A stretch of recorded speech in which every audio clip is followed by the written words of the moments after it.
the media are typically seen as makers of consensus and harmony and concordance, all of that. But India is actually a spectacular case of the opposite happening.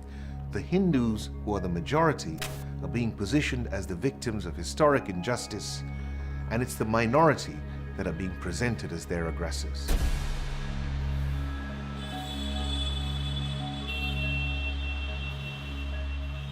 The Hindu public is constantly being made to feel beleaguered.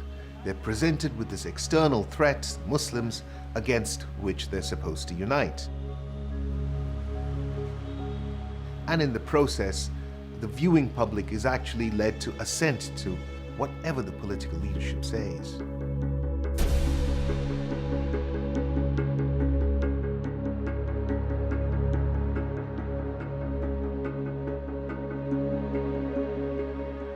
Don't look down, but India is on a precipice. The voices of Hindutva, Hindu supremacy, are ascendant, as is intolerance, hate speech. It has worked its way through the body politic like a slow-acting poison. The effect on the Muslims targeted has proven toxic, at times deadly. Hate speech proposes violence as a solution, and in India, it is pumped out night after night. The country has hundreds of news channels, many of which have monetized conflict. They trade in hyper-Hindu nationalism, xenophobia, name-calling, usually in support of India's ruling party, the BJP, and Prime Minister Narendra Modi. When you say patriotism is in your heart, then why are you being forced? Why are you forcing us? It's like a gladiatorial fight, evening upon evening.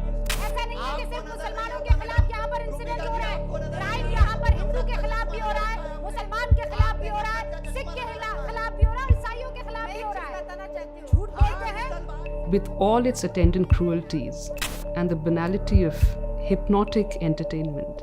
I think, sir, you are appalling in the way you conduct yourself on television. It's appalling. You're a disgrace. And there's also this joy that people find in the collective flaying of ideas that are contrarian to establishment, or the flaying of an individual or a community. इस देश में मदरसों का एक बड़ा योगदान है, कट्टरपंथियों की कारखाने हैं. The problem really lies in something called ratings. Newsmakers. When the game becomes one of viewership and you are just trying to grab eyeballs. Until she walks in. Watch renowned journalist Navika Kumar. Anything goes. The intensity of this battle for ratings has made television more and more shrill, to some extent even irresponsible. A very senior panelist described them as banshees because of the manner in which they're always wailing. And this kind of dramatized TV seems to work because our very insecure, down and out middle class likes to put a face to all its insecurities, to all its fears, to all its anger, its resentment, and its hate. And these people give them that face, the face of the Muslim.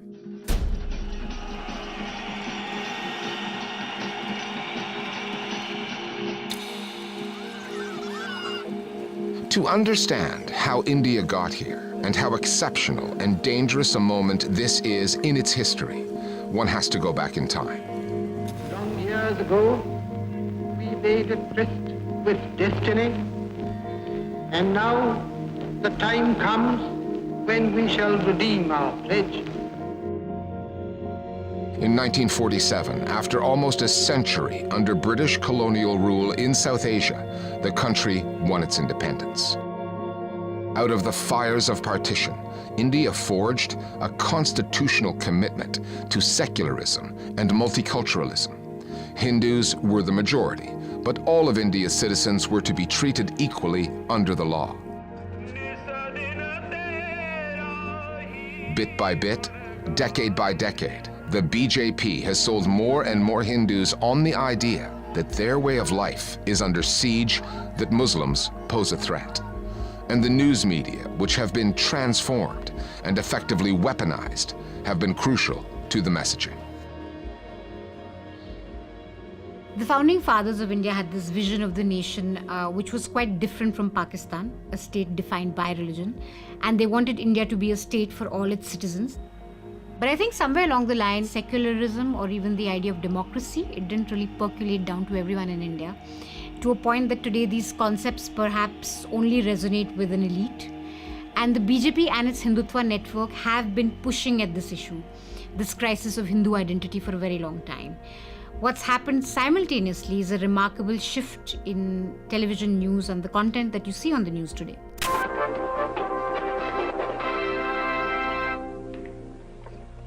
This is Doordarshan News. Good evening and welcome. The news culture for a very long time has been staid and boring. So the idea that you could actually be educated by what these voices on the air are saying is very new. But funnily enough, it's actually welcomed. You have a Hindu community that the media are doing their very best to try and unite. How do they do that? Well, firstly, by positioning the sense of an external enemy, right, against whom then you're all supposed to be united. Most importantly, you don't have to look inside and ask, what actually unites all of us Hindus together? So here you have these anchors telling people what they should think, whom they should approve of, and whom they should disapprove of. And it kind of works. Narendra Modi will be India's next Prime Minister. And in his victory speech, he described himself as Mazdoor number one, committing himself to the service of the people. What's really changed since the BJP came to power is that you have anchors who've taken quite committed, hyper-partisan positions. They've decided essentially to shill for the government and tarnished any other view as anti-national. पहले साबित करिए आप राष्ट्रभक्त हैं। आपको भारत माता की जय बोलने में दिक्कत क्या है बताइए? Muslims today are told their beliefs, what they eat, how they dress, who they fall in love with, all of it is a problem or can be a potential problem or a crime. And so for Muslim news consumers, it's a pretty bleak scenario. You would want to tune out or disengage. In some ways, it's the news outlets that have disengaged from the stories that are hitting people the hardest. India's agricultural sector, responsible for roughly 20% of its GDP, is in turmoil. Its healthcare sector, exposed by COVID-19, is in critical condition, and the unemployment rate is approaching 8%. That's more than 100 million people without work. Yet, when the online outlet News Laundry analyzed debates across 7 major news channels earlier this year, it found that the number of programs tackling economic problems were minimal. Communal issues, Hindu versus Muslim debates, controversies dominate the output. And certain terms get thrown in, like jihad, and then applied to whatever grievances Indians may have. There is this whole discourse of jihad, which loosely references the global war on terror. यहाँ पर एक बड़ा सवाल ये भी है कि क्या लव जिहाद के जरिए देश की सामाजिक संरचना को ध्वस्त करने की साजिश हो रही है? Love jihad references the taking of Hindu women and this whole sense of honor, because every community's honor seems to rest in their women. जमीन जिहाद या लैंड जिहाद का मुद्दा एक बार फिर से गर्मा गया है। उत्तराखंड की डेमोग्राफी बदलने की कोशिश की जा रही है। स्थानीय लोगों को ऐसा लग रहा है Land jihad sort of attacks the idea that Muslims should be buying land or Muslims should be building houses. This is the kind of discourse that this ecosystem proliferates. The government, the executive, with the help of the cheerleaders, has marked out not just Muslims, but Dalits, the tribals, and people who are generally dissenters, and their labels that describe them. देश विरोधी, those anti-national slogans. देश विरोधी, anti-nationalism. You want to support the breakup of India, please? These terms, they attach themselves to people's imaginations very easily. Many of these anchors often use the term illegal immigrants. It's kind of like a shorthand for Muslims. And you saw this very recently when there was a spate of bulldozing of Muslim homes and shops. And you had prominent anchors climb on top of the bulldozer in a sort of a macabre Roman spectacle.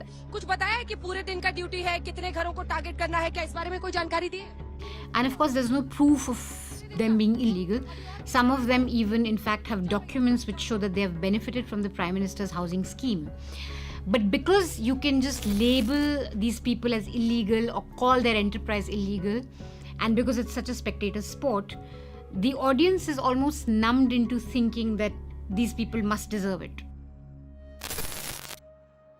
The Listening Post repeatedly requested interviews with a half dozen of India's most prominent news anchors. None wanted to speak with us.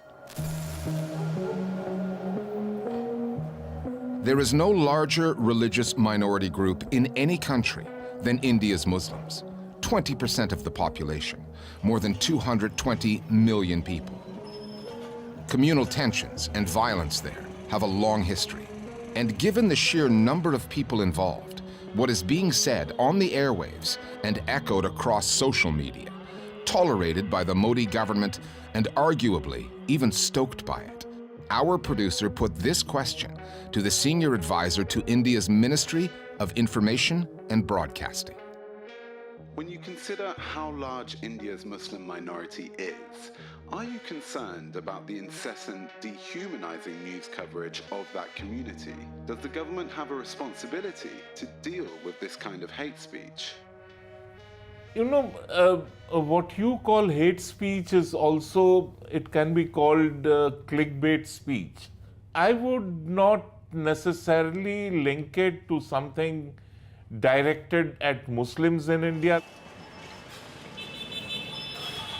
And as you rightly said, it's not a small minority. I mean, the word minority over here basically means that they are lesser in numbers, but they are not living on the margins. It's not only a comment on the Muslims or a comment on the minorities. Some awful stuff is said about Hindus too. I would not sort of get all worked up about it, but it is worrisome. Worrisome, but not worth getting worked up about. That kind of thinking alarms experts in the history of genocide, like Gregory Stanton. 5 years before the Rwandan genocide of 1994, he warned the authorities there that their country was in a dangerous place. Stanton was ignored. The rhetoric kept coming from the government side and some hateful voices in the Rwandan media, one radio station in particular that broadcast calls for murder. Hundreds of thousands were then slaughtered. Stanton stresses that acts of genocide don't come out of nowhere. They don't just happen. They are the catastrophic culmination of a process. And what India is going through right now, according to Stanton, fits with the pattern. The media play a huge role in creating the polarization in a society that is necessary for genocide. They do this through dehumanizing the targeted group, accusing them of being a cancer in the society or a danger to the society, traitors to the society.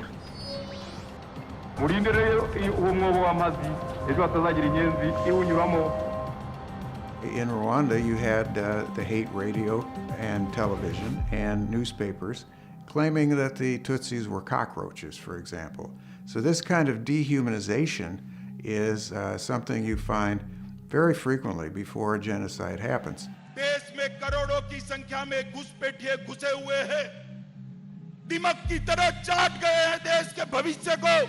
We have the Indian Home Minister, for instance, Shah, using words like termites.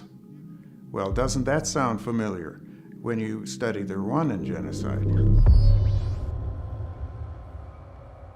Every genocide depends on two forces. It depends on popular beliefs that include prejudices against certain groups, and then it also requires leadership. Leadership that profits from that hatred and that uses it to build up its own power. We see both in India today. As hate and division have spread, Prime Minister Modi has stayed mostly silent, showing the kind of discipline some of his officials clearly lack. Anurag Thakur was a junior minister in 2020 when he spoke at this BJP election rally. That got him barred from campaigning by India's Electoral Commission for a total of 3 days. 1 year later, the Prime Minister actually promoted Thakur. He's now India's Minister of Information and Broadcasting. When asked by a reporter if his speech that day helped set off the intercommunal violence that followed in New Delhi, this was his response. ये आप लोग बिल्कुल झूठ बोल रहे हैं। मैं तभी कहता हूं कि मीडिया की जानकारी जितनी है, पहले अपनी जानकारी में सुधार कीजिए। The video of that speech is still online, there for all to see. If you go back and look at the unedited footage, the minister was actually asking people to not raise such a slogan. No footage, no evidence exists of the minister raising that slogan. But just because some mention of it came into media, that became the truth, and that truth got further amplified. It's true that Anurag Thakur didn't say shoot the traitors, but he was basically leading a chant. So I wouldn't read that as him trying to stop the crowd. You could say he was egging them on. And even if the media is so corrupt as to edit something and completely put it out of context, the Election Commission of India, they would have seen the video and they would have found something wrong with it to take that action that they did take against him. We asked for an interview with Anurag Thakur, but got no response. Recently, belatedly, the government has had a rethink, and Thakur has reportedly met with media owners and TV anchors urging them to tone it down. But that will have little effect on the poisonous material spreading online, where so many Indians go to keep informed. By people like Yati Narsinghanand, a right-wing Hindu figure. Last year, he helped organize a 3-day religious gathering in Haridwar, where Hindus called openly for the killing of Muslims.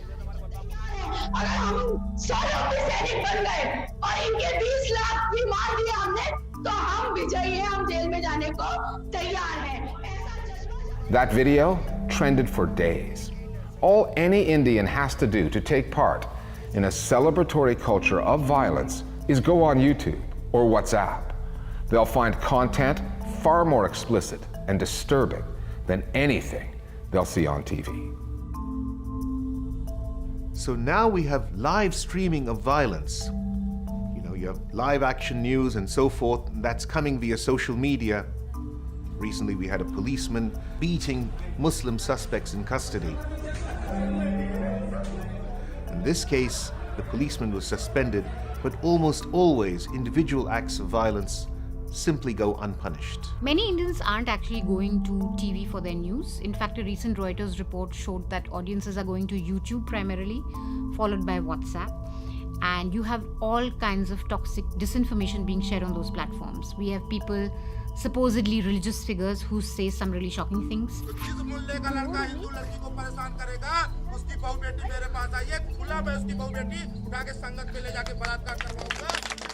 Then there are even new players to this game who kind of impersonate news anchors.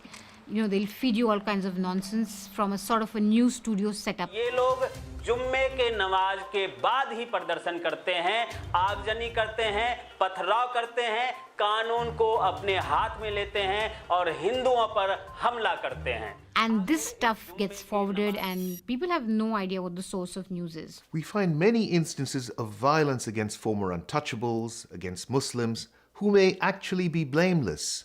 And what it suggests is that violence is actually popular.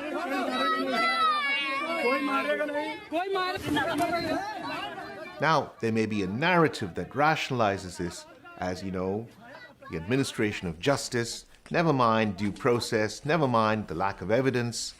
And there's a shocking truth underneath all of this, that violence against minorities is actually popular. And that's difficult to digest.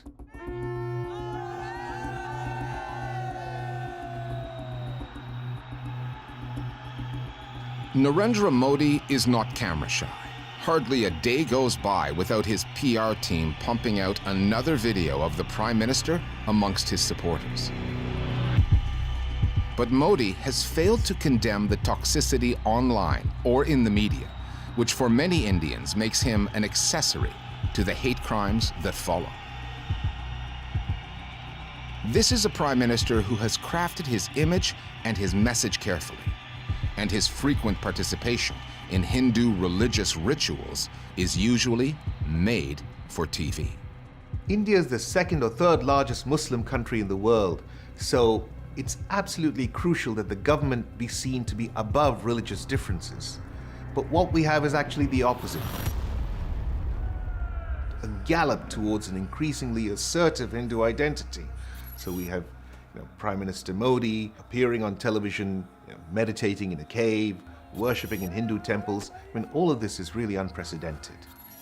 There's this insistence on demonstrating that the government is a pious government, blessed by the saints, carrying out the will of God, and anybody who opposes the government, who's critical of it, is an India hater. And the foreign media, well, they are hating India too, they're against India, and of course, Modi is the chief hero in the story.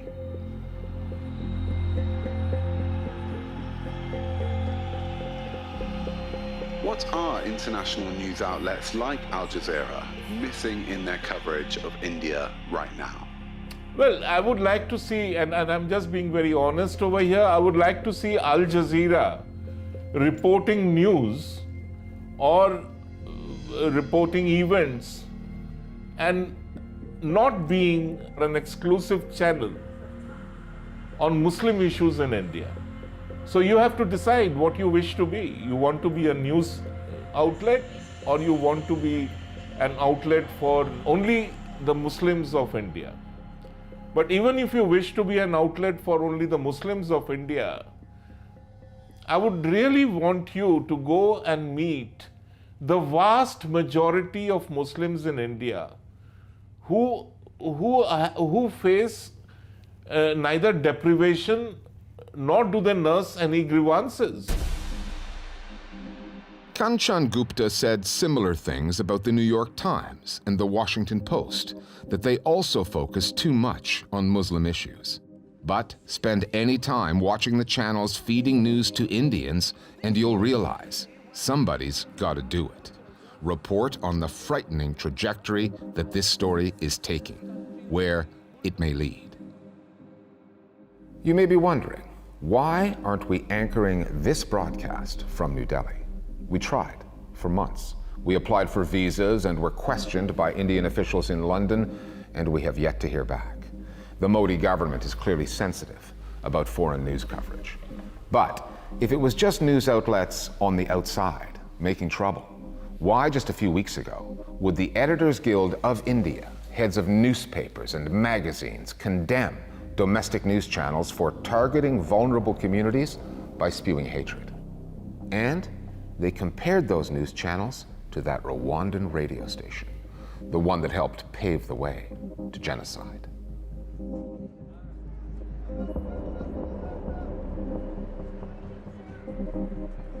My central fear really is that we're dulling down as citizens.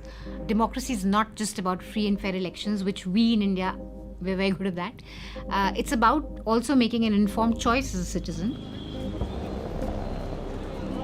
informed by a free and fair media that holds power to account. So when you alter the very role that the media is supposed to be playing, you subvert democracy.